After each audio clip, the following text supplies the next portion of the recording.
you all. Good morning, Dr. Aisha, all the distinguished participants and experts from outside. Actually, before finishing my address, I always get nervous when I come here, especially speaking after Tashokar Maura, because he makes very complicated things very easy. Very easy things very complicated sometimes.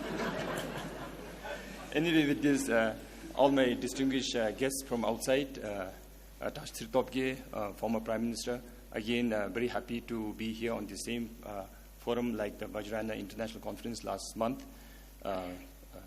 All the honorable members of the Parliament, distinguished delegates, all my friends, as Tashokar Maura said, we have lots of architects and engineers, and going by the speakers over the next few days on the conference, I was very humbled to see the professional background on the speakers.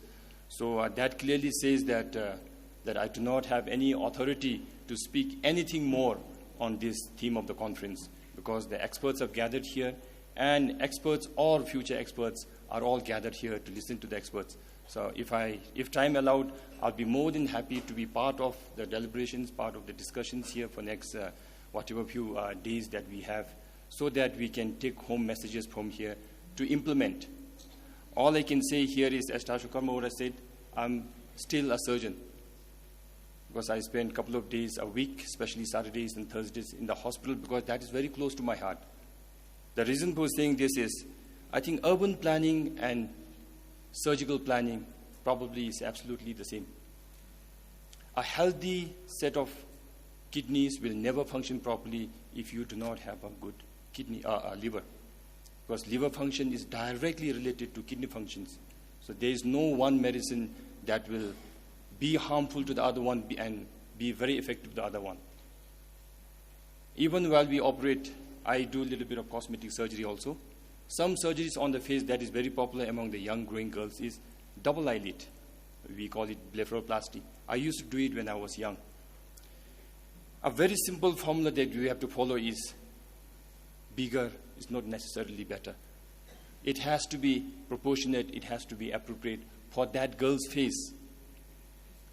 And again, that girl's face must be appropriate from the community that she comes from. So those are the small, simple measures that we take. So my question here to the experts and the national experts is, are we doing that? Are we following that blepharoplasty principle on our urban development? How many of our architects are worried only about the plot that you're given and the building that you're supposed to design, and not worry about the buildings on either side of your plan? Because when we design a blepharoplasty on that girl's face, the whole face must be considered, and we must go beyond that face to see which society she fits in, because we do not want a girl with an outstandingly so-called good-looking but a different-looking eye in that community. Then she will not be looking good in that community. So likewise, are you all keeping in touch with the overall view, majestic view of the whole area when you actually design that particular building? And to go one step ahead, are you all concerned, or have you ever chatted with the future users of that building? Who are the potential owners, or who are the potential occupants of that building? Because mindset of that building, a lot of it will depend on what kind of building he or she will be using, and vice versa.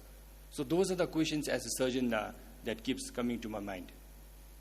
Over the last 50, 60 decades, as Tashokar Maura very eloquently said, we have come a long way, but mostly in the economic development front.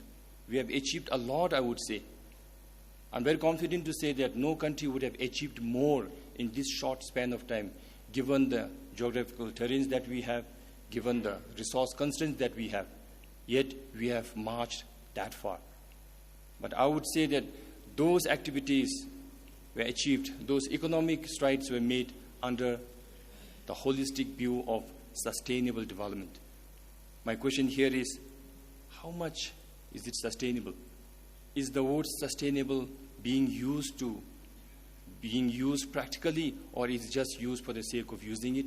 While implementing, we just go with conventional development activities. So those are the activities that I'm very interested.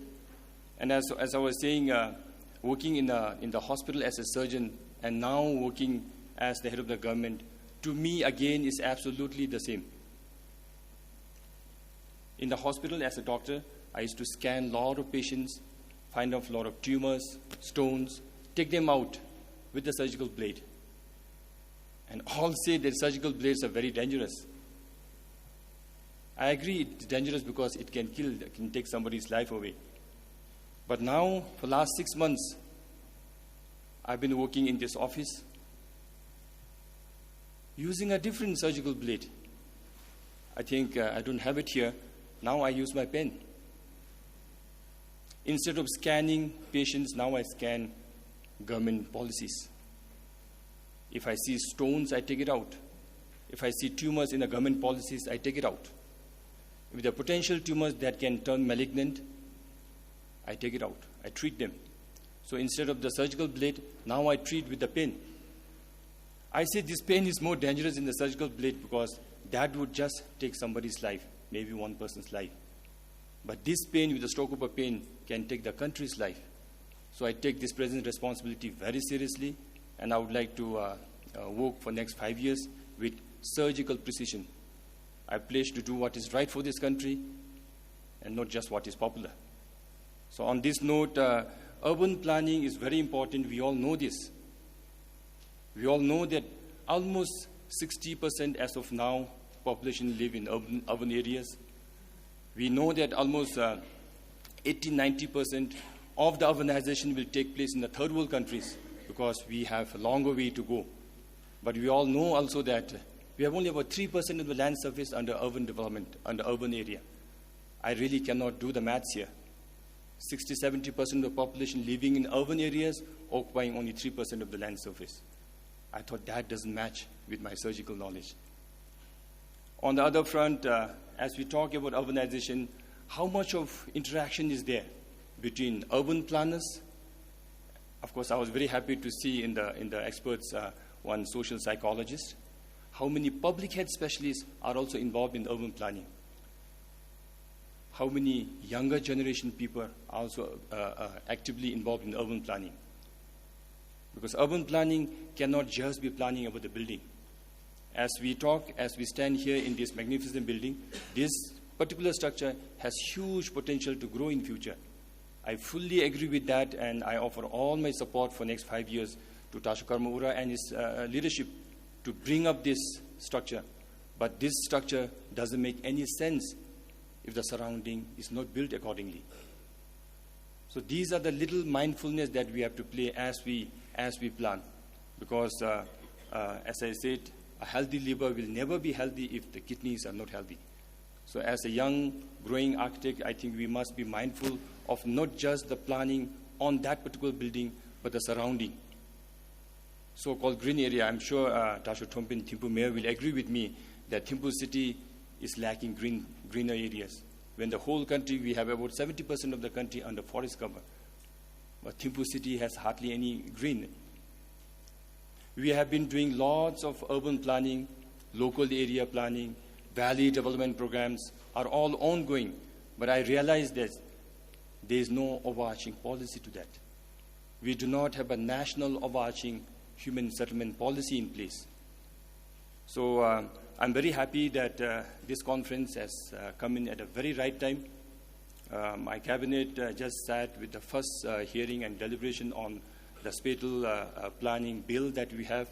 So another few more rounds of discussions, and we are hopefully Limbuduji, and we will be able to put it on the parliament by the winter session, so that when it comes out, I was saying that I think we must be mindful of even developing our villages based on the landscape that they have, based on the cultural habits that they have, and overall future plans for the village should also be holistic. Why shouldn't all our houses in the villages be connected through a sewerage now? Because pit latrines are no more good enough, we know that. So likewise, human settlement policy is in the pipeline, and spatial planning act will be coming very soon. Then we will have an overarching legal framework under which we can play and come up with a very smart city, I would say. A city where we do not go look for economic opportunities. Whenever we plan, whenever we think about urbanization, mostly our attention goes towards economic development, economic opportunities, and we forget the fact that cities are actually the human habitat. We get so carried away with wildlife habitat, wildlife sanctuaries, that actually where 70%, 60-70% of the population are living are the urban places, and they are the actually human habitats. We have to be mindful about all these changes that we need. Then only probably we can look forward to a very peaceful, pristine environment that we all aspire to live in. So with this, since I'm asked to give an introductory talk, I will restrict to it being an introductory talk. The deliberations and proceedings from here will go a long way in helping all the planners here, so that in future, in addition to looking for economic opportunities that our rural-urban migration is taking place, I hope people will also come looking towards living in urban areas for quality life, for long life, and more inclusive life that they can look forward to in the urban places, which is lacking nowadays. So with this, I wish all the organizers, international participants, national participants, to have a very fruitful discussions, and we look forward to getting the outcome of these deliberations to be used in framing our policies. And for our international participants, please don't get restricted to your presentations in this hall. Bhutan is not just this hall. If you want to know Bhutan, please take some time out, visit the interior parts of the Bhutan, and then you can say what you want to say about Bhutan, and if you like it, be our ambassadors. Thank you very much.